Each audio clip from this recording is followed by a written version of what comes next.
स्वामी नारायण नारायण हरि हरि भजमन नारायण नारायण हरि हरि हरि हरि। ओम नमो भगवते वासुदेवाय। दोस्तों, आज के इस वीडियो में हम वैशाख पूर्णिमा व्रत की कथा के बारे में श्रवण करेंगे। जो भी मनुष्य वैशाख पूर्णिमा की इस व्रत कथा का श्रवण करता है अथवा पठन करता है, उसे 1000 गौदान के बराबर पुण्य फल की प्राप्ति होती है। आइए हम कथा का श्रवण करते हैं। सबसे पहले हम प्रथम पूज्य देवता भगवान श्री गणेश का ध्यान करते हैं। ओम श्री गणेशाय नमः। ओम नमो भगवते वासुदेवाय। द्वापर युग में एक बार यशोदा माँ ने श्री कृष्ण से कहा, वह सारे संसार के उत्पादन करता और पालनहारी है। वह उन्हें ऐसा व्रत बताएं जिसको करने से मृत्यु लोक में स्त्रियों को विधवा होने का भय न रहे तथा वह व्रत सभी मनुष्यों की मनोकामनाएं पूर्ण करने वाला हो। तब श्री कृष्ण जी उन्हें ऐसे एक व्रत को विस्तार से बताते हैं कि सौभाग्य की प्राप्ति के लिए स्त्रियों को 32 पूर्णिमाओं का व्रत करना चाहिए। यह व्रत अचल सौभाग्य देने वाला और भगवान शिव के प्रति मनुष्य मात्र की भक्ति बढ़ाने वाला व्रत है। यशोदा जी कहने लगी, इस व्रत को मृत्यु लोक में किसने किया था? तब भगवान श्री कृष्ण ने कहा, इस भूमंडल पर अनेक प्रकार के रत्नों से परिपूर्ण कातिका नाम की एक नगरी थी। वहाँ चंद्रहास नामक राजा राज्य करता था। उसी नगर में धनेश्वर नामक एक ब्राह्मण था और उसकी स्त्री बहुत सुंदर थी जिसका नाम रूपवती था। दोनों ही उस नगरी में बड़े प्रेम से रहते थे। उनके घर में धन धान्य आदि की कोई भी कमी नहीं थी, परंतु उनको बहुत बड़ा दुख था कि उनकी कोई भी संतान नहीं थी। एक समय एक बड़ा योगी उस नगरी में आया। वह योगी उस ब्राह्मण के घर को छोड़कर अन्य सभी घरों से भिक्षा लेकर भोजन किया करता था। वह रूपवती से कभी भिक्षा नहीं लेता था। एक दिन वह योगी रूपवती से भिक्षा न लेकर किसी अन्य घर से भिक्षा लेकर गंगा किनारे जाकर प्रेम पूर्वक खा रहा था। तभी धनेश्वर ने योगी को ऐसा करते हुए देख लिया। अपने भिक्षा के अनादर से दुखी होकर धनेश्वर योगी से कहता है, वह सभी घरों से भिक्षा लेता है लेकिन वह उसके घर से भिक्षा कभी नहीं लेता है। इसका क्या कारण है? योगी ने कहा कि निसंतान के घर की भीख पतितों के अन्न के समान मानी जाती है। जो पतितों का अन्न खाता है वह भी पतित हो जाता है। क्योंकि वह निसंतान है, इसलिए पतित हो जाने के भय से वह उनके घर की भिक्षा को ग्रहण नहीं करता है। धनेश्वर की यह बात सुनकर वह बड़ा दुखी हुआ और हाथ जोड़कर योगी के पैरों में गिर गया। कहने लगा, यदि ऐसा है तो वह उसे पुत्र प्राप्ति का उपाय बताए। वह सब कुछ जानने वाले हैं, उस पर अवश्य कृपा करें। धन की उसके घर में कोई भी कमी नहीं है, लेकिन कोई संतान न होने के कारण वह बहुत दुखी रहता है। वह इसके दुख का हरण करे। तब योगी यह बात सुनकर कहने लगे, उन्हें चंडी की आराधना करनी चाहिए। घर आकर उसने अपनी स्त्री से पूरी बात कह स्वयं वन में चला गया। वहाँ उसने चंडी की उपासना करनी शुरू कर दी और व्रत भी किया। चंडी ने 16वें दिन उसको स्वप्न में दर्शन दिया और कहा कि उसके यहाँ एक पुत्र होगा, परंतु वह 16 वर्ष की आयु में ही उसकी मृत्यु हो जाएगी। यदि वह दोनों स्त्री पुरुष 32 पूर्णिमाओं का व्रत विधि पूर्वक करेंगे तो वह दीर्घायु होगा। जितनी उसकी सामर्थ्य है, आटे के दिए बनाकर शिव जी भगवान का पूजन करना, परंतु पूर्णिमा के व्रत 32 होने चाहिए। प्रातः काल होने पर इस स्थान के समीप एक आम का वृक्ष दिखाई देगा।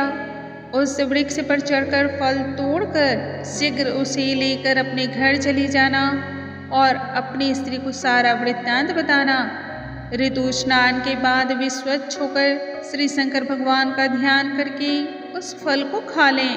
तब शंकर भगवान की कृपा से वो गर्भवती हो जाएगी। जब वह ब्राह्मण प्रातःकाल उठा तो उसने एक स्थान के पास ही आम का वृक्ष देखा जिस पर बहुत सुंदर आम का फल लगा हुआ था। उस ब्राह्मण ने आम के वृक्ष पर चढ़कर फल को तोड़ने का बहुत प्रयास किया, परंतु वृक्ष पर कई बार कोशिश करने पर भी वो नहीं चढ़ पाया। तब उस ब्राह्मण को बड़ी चिंता हुई और वह विघ्न विनाशक श्री गणेश जी की वंदना करने लगा। वह उस पर कृपा करके इतनी शक्ति दे कि वह अपनी मनोरथ को पूर्ण कर पाए।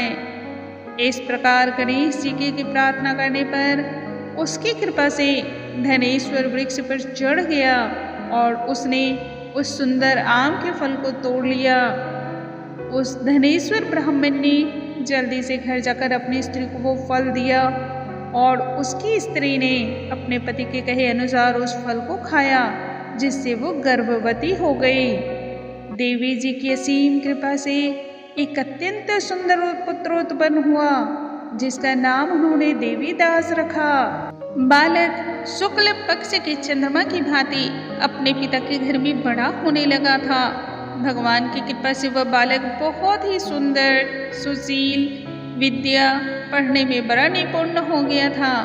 दुर्गा जी की आज्ञा अनुसार उसकी माता ने 32 पूर्णमासी का व्रत रखना आरंभ किया, जिससे उसका पुत्र बड़ी आयु वाला हो गया। 16वां वर्ष आते ही देवीदास के माता पिता को बड़ी चिंता हुई, कहीं उनके पुत्र की इस वर्ष मृत्यु न हो जाए। उन्होंने अपने मन में विचार किया, यदि वह दुर्घटना उनके सामने हो गई तो वो कैसे सहन करेंगे। इसलिए उन्होंने देवीदास के मामा को बुलाया और कहा कि उनकी एक बहुत बड़ी इच्छा है। देवीदास 1 वर्ष तक काशी में जाकर विद्या का अध्ययन करे और उसको अकेला भी नहीं छोड़ना चाहिए, इसलिए वह साथ चले जाएं और 1 वर्ष के पश्चात आप इसे लेकर वापस आ जाना।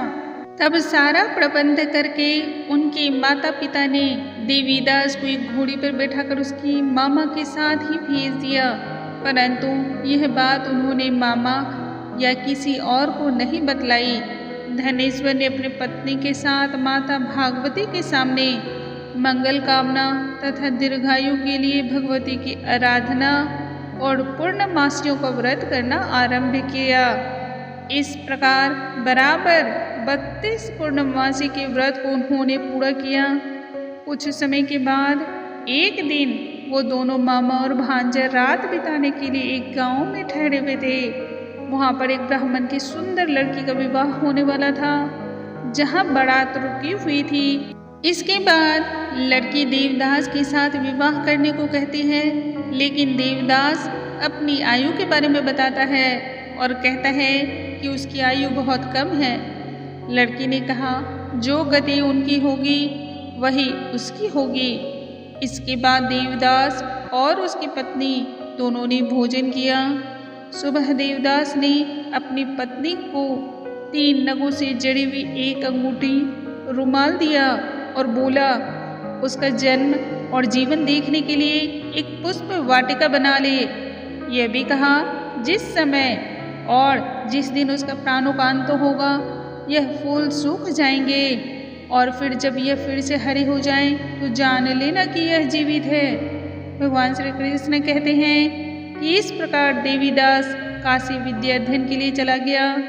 जब कुछ समय बीत गया तो काल से प्रेरित होकर एक सर्प रात के समय उसको डसने के लिए वहां आ पहुंचा। उस विषधर के प्रभाव से उसके शयन का स्थान चारों ओर से विष की ज्वाला से विषैला हो गया, परंतु व्रत के प्रभाव से उसको काट नहीं पाया, क्योंकि उसकी माता ने 32 पूर्णमासियों का व्रत कर रखा था। इसके बाद स्वयं काल वहां पर आया और उसके शरीर से प्राणों को निकालने की कोशिश करने लगा, जिससे वह बेहोश होकर पृथ्वी पर गिर पड़ा। भगवान की कृपा से उसी समय माता पार्वती के साथ भगवान शंकर जी वहां आए और उसको बेहोश की दशा में देखकर पार्वती जी ने भगवान से प्रार्थना की और कहा, इस बालक की माता ने पहले ही 32 पूर्णमासियों का व्रत पूरा कर लिया है, अब वह उसे प्राण दान दे दें। इस प्रकार शिव जी उसको प्राण दान देते हैं। इस व्रत के प्रभाव से काल को भी पीछे हटना पड़ा और देवी दास स्वस्थ होकर बैठ गया। उधर उसकी स्त्री उसके काल की प्रतीक्षा करती रहती थी। जब उसने देखा कि उस पुष्प वाटिका में पुष्प सूख भी नहीं रहे हैं तो उसको बड़ी हैरानी हुई। लेकिन जब वाटिका हरी भरी हो गई तो वह जान गई कि उसके पति को कुछ भी नहीं हुआ है। यह देखकर वह बहुत प्रसन्न मन से अपने पिता से कहने लगी कि उसके पति जीवित हैं और वे उन्हें खोजें। जब 16वां साल बीत जाने पर देवी दास अपने मामा के साथ काशी से वापस चला गया। उधर उसके ससुर घर में उसको खोजने के लिए जाने ही वाले थे कि वह दोनों मामा भांजा वहां आ गए। उसको आया हुआ देखकर उसके ससुर को बहुत प्रसन्नता हुई और वह प्रसन्नता के साथ उन्हें अपने घर ले गए। उस समय नगर के निवासी भी वहां इकट्ठे हो गए और कन्या ने भी लड़कों को पहचान लिया। कुछ दिन बाद देवी दास अपनी पत्नी और मामा के साथ बहुत से उपहार लेकर अपने नगर चले गए। वह अपने नगर के निकट पहुंचे तो कई लोगों ने उसको देखकर उसके माता पिता को पहले ही खबर दे दी कि उनका पुत्र देवीदास अपनी पत्नी और मामा के साथ आ रहा है। ऐसा सुनकर उसके माता पिता बड़े प्रसन्न हुए। पुत्र और पुत्र वधू के आने की खुशी में धनेश्वर ने बहुत बड़ा उत्सव मनाया। तब श्री कृष्ण जी कहते हैं कि धनेश्वर 32 पूर्णमासी के प्रभाव से पुत्रवान हुआ। जो व्यक्ति इस व्रत को करते हैं जन्म जन्मांतर के पापों से छुटकारा प्राप्त कर लेते हैं। इस पावन व्रत को करने से सारे पापों का नाश होता है और मृत्यु के बाद वैकुंठ लोक में स्थान मिलता है। पूर्णिमा का व्रत जो भी रखता है भगवान श्री विष्णु उसके सारे दुख को दूर करते हैं। इस व्रत का पालन जो भी करता है उसके मन की ऐसी कोई इच्छा नहीं है जो भगवान की कृपा से पूर्ण न होती हो। अतः इस व्रत का श्रवण करें और पठन करें, अनंत पुण्यों की प्राप्ति आपको होती है।